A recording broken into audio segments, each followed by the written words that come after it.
The film begins in a small West Texas town during the morning. Outside the Texas Midland Bank, two men with guns, masks, and plain clothes hurriedly approach a female bank employee. They push her inside and demand that she open the cash drawers. Asserting there's no money, she opens the drawers to prove it. She then informs them that they're inexperienced at robbing banks, suggesting that leaving now would only brand them as foolish. Offended by her comment, the robbers force her to the floor in front of the counter. She insists the money won't be available until the bank manager arrives at 8:30 a.m. Upon the manager's arrival, the robbers confront him, with one striking him in the face with a gun. Subsequently, the two robbers make their getaway in a car. These two guys are brothers. Tanner Howard, the older one, got out of prison a year ago and is known as a career criminal. Toby Howard, the younger brother, has a clean record and teases Tanner for hitting the bank manager. They then head to another small town to target another bank, specifically a Texas Midland branch. Inside the bank, there's a teller at the counter chatting with an old man who found a bunch of old coins in his barn. The teller examines the coins and suggests some might be collector's items just as the brothers walk in. Tanner has the teller open the cash drawer, grabbing only small bills, no bundles or large bills. Toby inquires if the old man has a weapon, and the old man confirms he's carrying. Toby takes a pistol from the old man and places it on the counter beside him. The elderly man questions if they're robbing him, and the brothers clarify they're only targeting the bank, not him, before departing. As they leave, the old man grabs his gun and takes a shot at them. Toby expresses the desire to avoid such incidents in the future, insisting they stick to his plan. Upon returning to their ranch, the brothers find a substantial hole prepared. They use a backhoe to bury the car in the hole, concealing it. The Texas Ranger Marcus Hamilton and his partner Alberto are assigned the robbery cases. Marcus, facing mandatory retirement, sees this as an opportunity to postpone retirement a bit longer. Alberto, a bit younger and of mixed Mexican and Indian heritage, becomes the subject of Marcus's playful jabs about his ethnicity, while Alberto retorts with age-related insults. The FBI isn't concerned about the case because the robbers only took a small sum, just $7,000. Therefore, the Texas Rangers are assigned to handle the investigation. At the ranch, Tanner remarks on its rundown condition. Toby explains he spent the past months taking care of their ailing mother. Tanner visits her former room, discovering a hospital bed and old prescriptions indicating her serious illness. Their mother recently passed away. Tanner, who wasn't present, openly expresses regret, stating he would have helped if asked. Instead, Toby requested his assistance in robbing banks. Tanner inquires about a will, and Toby reveals the ranch is his until Friday when the bank plans to foreclose. Tanner brings up that their mother never really liked him and hints at his involvement in their father's death. Marcus and Alberto visit the initial bank and find out the security cameras aren't functioning as they are undergoing an upgrade to a new system. Marcus doesn't receive much of a description but dismisses the possibility that the robbers were drug users due to the careful precautions they took. Meanwhile, the brothers are in a different town, having a meal at a diner. Tanner inquires about Toby's children and whether they're aware of their grandmother's passing. Toby reveals that his communication with his kids has been quite limited. Encouraged by Tanner, Toby plans to see his kids the following day. Tanner notices another bank across the street from the diner, not a Texas Midland bank, and excuses himself, instructing Toby to settle the bill. Toby then engages in a conversation with the waitress, mentioning his previous job drilling natural gas before facing a layoff. The waitress expresses interest, mentioning they could use a cook in the diner after something crashes in the back. Toby then retrieves his money to settle the bill and decides to leave the entire amount for the waitress. While leaving the diner, Tanner robs the bank across the street. Toby is frustrated because now they need to bury their car, and the bank wasn't a Texas Midlands bank. Tanner remains indifferent. Marcus and Alberto are on their way back to the office when they receive the call about the bank Tanner robbed. They turn around, with Alberto making retirement jokes and Marcus responding with inappropriate remarks about Alberto's ethnicity. On the way to the bank, they encounter a prairie fire and some ranchers relocating a herd of cows to escape the fire. One of the ranchers grumbles about the state of things, suggesting he should let the fire take him and the cows to end his misery. Marcus remarks that they're on their own, suggesting that many people in this area are trapped in a cycle of poverty. Toby and Tanner then head to Tanner's trailer, where he resides on someone else's land in exchange for dealing with coyotes. Tanner grabs his rifles, which Toby prefers not to have in his car. They cross into Oklahoma, and at a gas stop, Toby goes inside to purchase some food and sodas. Another car arrives with loud music blaring from the radio. The driver glances at Tanner, disapproves of his appearance, and starts mocking him, brandishing a pistol. Tanner retorts, saying, Just imagine there are 10 of me, as Toby intervenes and confronts the driver, eventually beating him up. Afterwards, Toby addresses the passenger, who claims the driver deserved it. Tanner congratulates his brother and then teases him for getting the wrong drink. Marcus interviews the bank teller from the recent robbery, who mentions there was only a single robber, and he went to the getaway car across the street.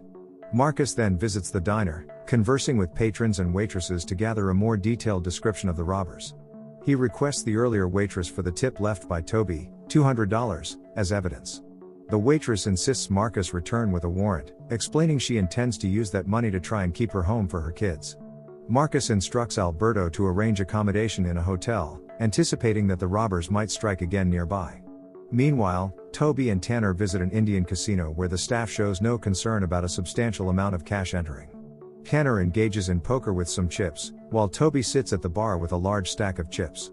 Tanner fares well in the poker game but ends up insulting an Indian individual seated across from him. Not much occurs, aside from Tanner discovering that the name Comanche signifies an enemy of all.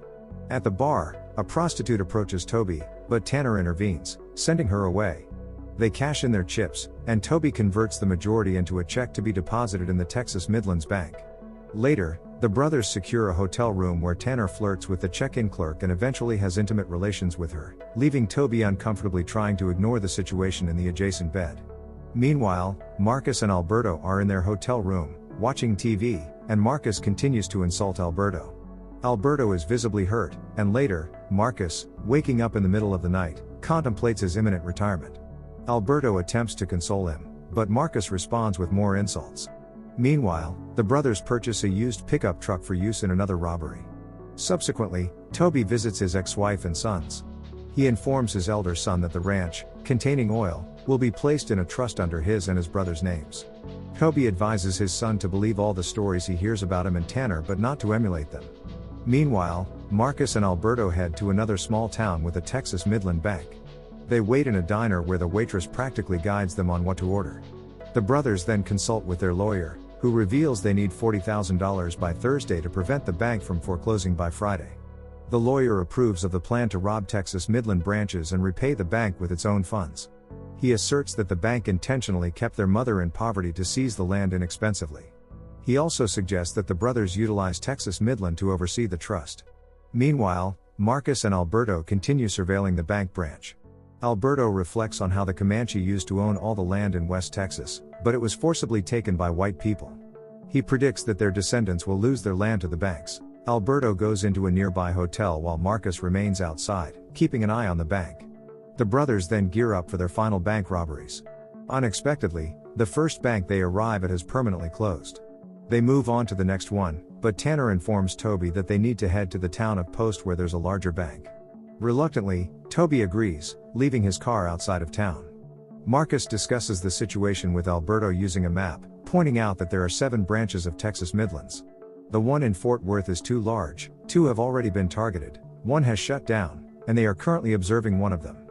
Hence, the town of Post is intended to be the final bank that the brothers rob. Subsequently, they head to Post, where Tanner and Toby find the bank bustling with people. While Tanner goes to collect the money, Toby keeps an eye on the crowd. As one customer texts someone about the ongoing robbery, another customer and a guard prepare their guns and start shooting. Tanner eliminates both threats and brings Toby outside, where an armed group awaits. They reach their truck but are pursued by the armed mob. Toby sustains a flesh wound, and Tanner drives them out of town. Armed with an M16, Tanner opens fire on the mob, forcing them to retreat. He guides Toby to his car and instructs him to take the money to the Indian casino in Oklahoma. When Toby asks about Tanner's plans, Tanner implies that this marks the end for him. They bid farewell. Marcus and Alberto learn about the robbery and join state troopers in pursuing Tanner. Tanner climbs a hill, holding off the police with a deer rifle. Alberto is shot in the head, and Marcus is visibly disturbed. The townspeople approach, and Marcus informs them of the situation. A townsman offers to assist Marcus in positioning himself to take down Tanner. Marcus utilizes the townsman's rifle to shoot Tanner. Toby encounters a police roadblock but conceals his gunshot wound, successfully passing through undetected. He visits an Indian casino and witnesses the news coverage of his brother's fate, visibly saddened. Later, he goes to the Texas Midlands Bank and settles the debt on the family ranch. The bank manager mentions faxing the forms to Toby's lawyer, but Toby insists on witnessing the faxing to ensure all payments are completed. As he departs, he inquires about the bank handling trusts. Marcus goes back to the Texas Rangers office, where he is retired but still greeted by people. One of the current Texas Rangers informs him that the case is essentially closed. They've delved into Tanner's history, discovering that he killed his father as a juvenile and later escalated to robbing banks, leading to his time in prison. Marcus inquires about Toby. No witnesses identified him, and his record is spotless. No one, including Texas Midland's overseeing his trust, wants to pursue Toby. Oil extraction from Toby's ranch is generating more monthly income than he stole. Marcus is advised to drop the case, reminding him that he is retired. However, Marcus cannot let the case go and decides to visit Toby. Toby greets him with a rifle but allows Marcus to sit down and offers him a beer. Marcus acknowledges he knows Toby robbed the banks and speculates that Tanner did it because he enjoyed the criminal lifestyle. Toby hasn't utilized any of the money he earned from the oil.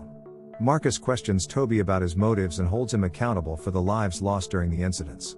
Toby explains that his family endured poverty, and he aimed to break that cycle for the well-being of his children. Toby, armed like Marcus, challenges him, but before any confrontation unfolds, Toby's ex-wife and children arrive. Holding a rifle, Toby attributes it to dealing with wild hogs in the garden and introduces Marcus as an old friend. Toby doesn't reside in the house, it belongs to his children. He visits to stay involved in their lives and work on the house.